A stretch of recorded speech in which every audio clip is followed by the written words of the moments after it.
Hello, hi, my name is Chidinma Dureke, aka Chichi. I am a visual artist, a painter, illustrator, graphic design artist, all that good stuff. A lot of my work stems from trying to have a better understanding of my culture and where I'm from, where my parents are from, them making that journey and coming over to this country, not knowing anyone, and making a life for themselves. And history is so important to me, and I tend to want to learn more about other cultures and learning more about history and things that happened way before my time, because it all becomes relevant in today's time as well.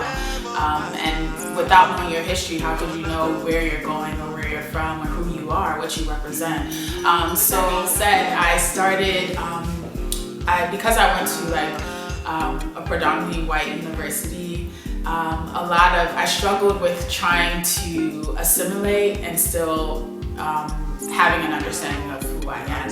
So, and I think it's important to experience that, because while I was there, I noticed that although I was there and I was like the only quote unquote African in the art department, I noticed that there was a story there and there was meaning behind me actually pursuing this and wanting to be an artist. So when we would have to think about, okay, what inspired you? What do you want to create? Yes, you know how to paint, but what is the story that you're trying to tell? And so I realized that storytelling is a huge part of my work.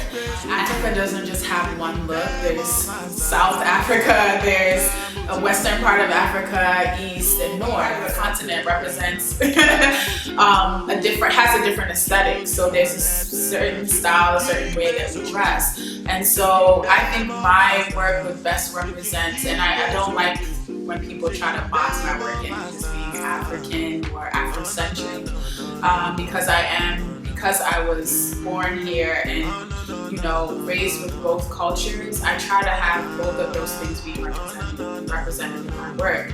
But if it did just represent Africa, I think it would have more of a Western African feel to it, where you do again have those head wraps and how women would tie the giddy as big as to represent wealth or to represent their presence in the room. I think it would shift our narrative and show how important African culture is in today's culture, and how our aesthetic is being used in so many different countries, from the way we wear our hair to the African fabric that we wear, to the head wraps. Head wrap has become even Asians are wearing head wraps. So that's become a huge phenomenon as well. So I think other people, most of my friends who were in school are studying to be engineers, lawyers, doctors, and I'm saying like, no, I really want to do this, and I feel like I can be successful at it.